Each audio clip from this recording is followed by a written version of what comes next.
and sit down.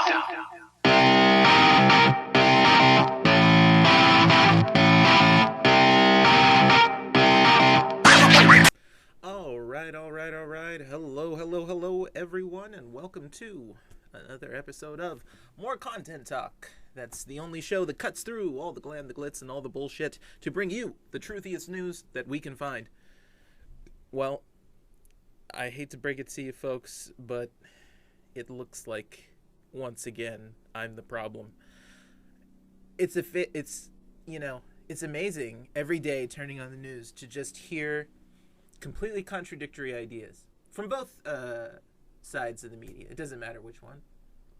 Because on the one hand, you're supposed to look on the bright side of life. You know, always look on the bright side of life. And there's all these beautiful commercials, all these semi-beautiful celebrities who semi-care. And they have all these encouraging words for you, and they're like, "Hey, you know, I made $1 trillion when I farted, and so can you." And all you have to do is dream, and you just fart your dreams all over the place, and you know it just comes together. And if it doesn't work, there's something wrong with you. You didn't do it right. You weren't in the right place at the right time, and you know you can fix it though with your positive thinking, and you're Superman, and just hang in there, and you know we'll get through this together. And that's one side. But the other message is this, and it's a message that's been around a long time, and it's that it's the millennials' fault. It's their fault. They fucked up. They did it. You know, and every single fucking generation, even some millennials, are on the fucking bandwagon. Yeah, it's our fault. We did it. We did something wrong. We don't know what it is that we did wrong. All we did was listen to fucking parents to go to college, or some of them were told us not to go to college. Whatever they told us to do. What people do is listen to their parents, for the most part. And there's a lot of talk of the rebellious youth, who are gonna take over America with their, I don't know, with what weed? The rebellious youth in their sweatshirts and their signs. Yeah, I know. You know, when you talk like that, you know your life is not what it was. When you start going around basically just pointing fingers at younger people and saying, "Ah, you whippersnapper, you little whippersnapper." You're not being human anymore at that point. No one's paying attention to you. You just sound like an idiot. And sure, there's a bunch of idiots clamoring along with you. And I'm sure it feels great. You to pat yourself on the back, go to sleep at night knowing that you can blame a generation of people, most of whom you don't know, most of whom have been completely left out of the work system, overlooked. Not all of them. And the ones who are members of that system, and you know, boy, are they proud of it. And they're right there with, other generations shit talking, because that's all you ever hear is shit talking about millennials. People like me, you know. But I'm expected to be in a good mood and recognize that we're gonna do better. We're gonna win this time. We're gonna get along this time. You're an idiot. Sit there, blame me for all your fucking problems, and then you want me to come along and help you with your little crusade for peace. You can go right ahead and fuck yourself if that's your mentality. If you think that happiness is a one-way street like that, that you're just gonna shit talk all the time. And any article, just look online. They're all over the place. Just look online. All the people shit talking about millennials and those dumb fucks. You know, they didn't get good enough credit, or they didn't get the right insurance, or you know, well, they were stupid and they didn't go after the right career.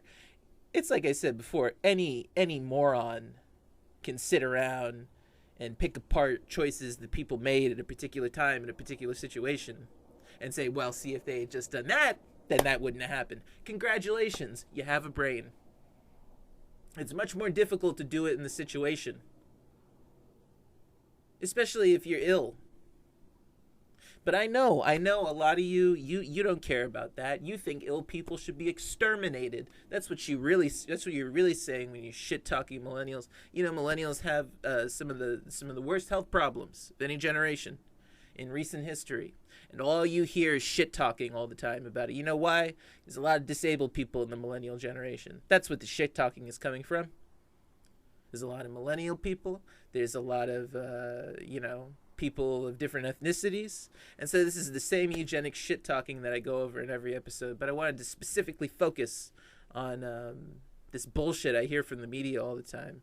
I saw one thing. It was in the Washington Post. I just saw it today, and it pissed me off, and it inspired this episode. So you can thank the Washington fucking dumbass Post for this fucking episode, because this is the dumbest shit I've ever fucking heard.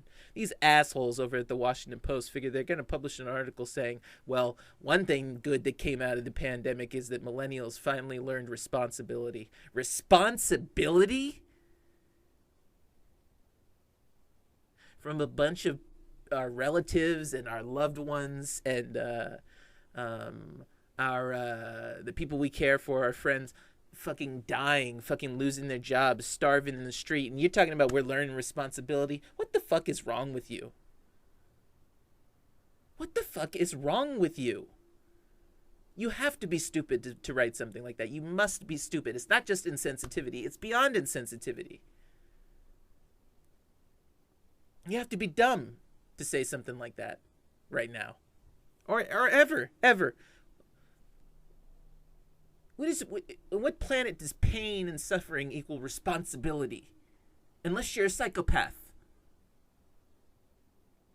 Unless you're a fucking moron. On what planet does suffering equal, oh, you learned your lesson?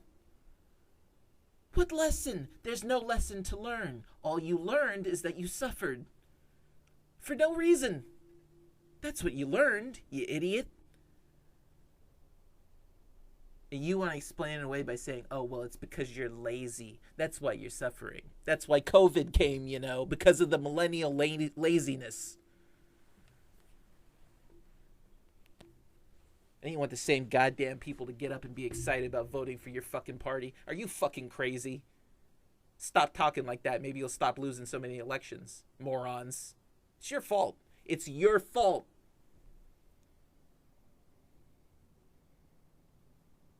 I tell you, listening to these people bitch about people not voting for them, and then the same fucking people turn around and talk shit about their voting bloc, that irritates me. And it should irritate everyone. Where do you get off? You Democrats, you live on the youth vote. You live and die on the youth vote, the black vote. Those are the things that keep you going. And, more and more the LGBTQI vote. And you need to learn that. Come around here talking shit about me. I voted for your ass. I sent out a tweet. It was thousands of people talking about going out and voting for your stupid ass party. You're talking shit about my generation. What the fuck is wrong with you? You're the ungrateful ones, not us. We ain't got shit. We ain't got no fucking money. You ain't got nothing. And you're wondering why these kids are abandoning your party left and right. You're lucky I'm keeping some of them around. And I ain't doing it for no fucking money either. I'm doing it because I know I'm going to benefit. These kids don't understand, these younger kids. You got to put up with you idiots from time to time.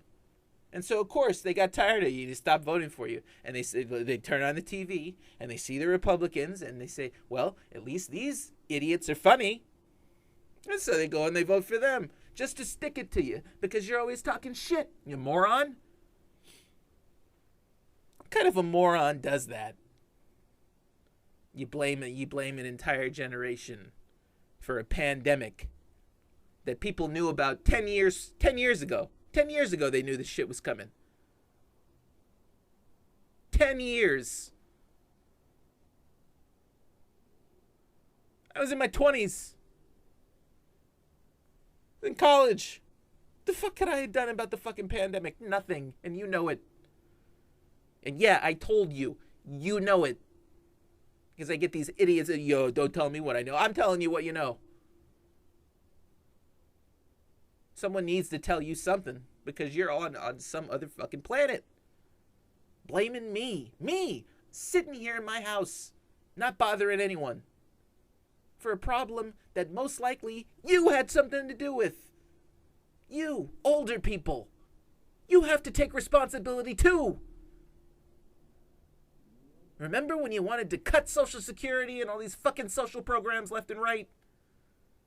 In the fucking 80s? I do. I read about it in the history books. I know you think people don't like me don't read. So you don't have to worry about it. Some of us know your fucking history, and we know how dirty it is. You have no right to talk shit. You've been cutting unemployment for years. Now no one can get it. Because of you. You know, the blessed elderly elite intellectuals who are always talking shit and they never have any solutions. How dare you?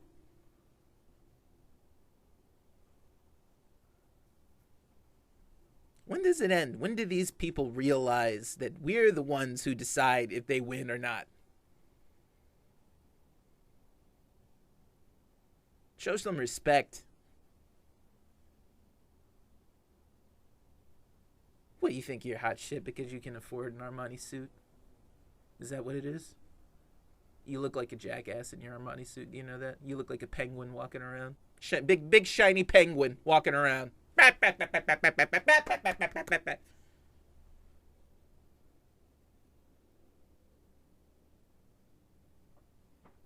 It doesn't impress anyone. You know why people say it's impressive? Because they want your money. That's why. Oh, yeah, Jim, you look great in that suit. Oh, boy, I can see it costs a lot of money and that you're an idiot and you like to give money away. You like to waste money. And why don't you throw some my way? I'll give you a few compliments. And if you keep buying me dinner, I might even suck you off. Who knows? This is a real sophisticated society. It's a lot of manners and, you know, etiquette and whatnot. There's a lot of hoops you have to go through to give someone a handy these days. You see, it has to be very, very. You know, you got to go about a certain way, romance the ego just the right way before you stroke it. You think this is impressive? This is a suck off fest. This is what this is. A bunch of sycophants running around, sucking off their bosses so that they can squeeze a few pennies out. And you know, everyone's got suits on and ties, and you know, it's a joke. And you're sitting around blaming poor people. Still, that's the thing that made you lose in 2016. This is all you do is call people lazy, and you take their money away, and you fire them, and blah blah blah. It goes on and on and on. But you know, you give a few crumbs to you know. and this is how they do it. They allow a few people in, you know. A few people get chosen. The people who are willing to suck the most dick get chosen. What? It's true. I hear so many people talk about how creative and innovative they are, and that's the reason they got the promotion. Get off of it. I can't take it anymore. You sucked a lot of dick. You sacrificed your principles. You got rid of your moral values. You said, fuck it, I don't care, I want the money. And just let it be what it is. Don't get on TV and try to motivate me to be like you. If I wanted to be like you, then I would stab my best friend in the back and laugh about it when I'm back at the house eating fucking goat cheese croutons or whatever the fuck rich people are eating now. The saffron-infused tea. All kinds of decadence, right? And these are the same moral people who are always talking about, well, you know, we don't want to live in a decadent society where it's hedonistic and whatnot. These people sitting around at parties eating fucking goat cheese and saffron infused tea, wasting money, and they're telling you how to behave, how to spend your money. What did Barack Obama say that was just so dumb? Oh, he blamed rap. I think it's the rap music. That's what's driving people nuts. You know, the culture, the money, the fame culture. It's them. It's the kids, you know. It's always the kids. When did rap stars gain political influence? On what fucking planet? How high are you? Get Barack Obama out of the Bay Area. He's smoking too much weed. It's too much. There's a point where it's too much. If you're blaming rap music for political problems, you're a Looney Tune. You're nuts. No one takes rap music seriously. Even rap stars don't take rap music seriously. It's for fun. Fun is the problem. The youth, you see, fun. Anything fun, we have to destroy it. You're monsters. You're monsters. You just take all the goodness out of everything. You ruin it. Entertainment can't be fun. We have to monopolize that. We have to make it so that only a few corporations own everything. Being smart can't be fun, because if you make even a tiny little mistake, there's 80 million idiots online talking, you can't, you missed the comma, Science can't be fun, because we all have to be snooty and pompous and own each other with logic and science and blah. Everything is some sick Hunger Games to you people. I want no part of it. Leave young people alone. Let them have a few years to have fun, for fuck's sake. Don't ruin their lives with your bullshit ass philosophies and morality. You don't know what the fuck you're talking about. Get over it. All right. That's it. That's the show for tonight. Thanks for watching. If you'd like to subscribe to more Content Talk, you can go ahead and click on that anchor sign that's on the logo. It'll take you to more Content Talk, where you can support us, and we would really appreciate that. You can also check out more Content Talk at our website, which is also located on the anchor in the link section. You can subscribe to More Content Talk on YouTube at More Content Talk. That's the name of the channel. Thanks so much for joining us tonight. Lay off your millennial children for just. Can you find someone else to blame? I don't know. Whatever. Do whatever you want to do. It's America. Be an asshole. That's fine. If you're not an asshole, have a wonderful night. All right? Hey, media, stop giving me aneurysms all the time. What's going on here? Hey, have a good night if you're listening. Peace out. Or day, or morning, or afternoon. What the fuck ever. See ya.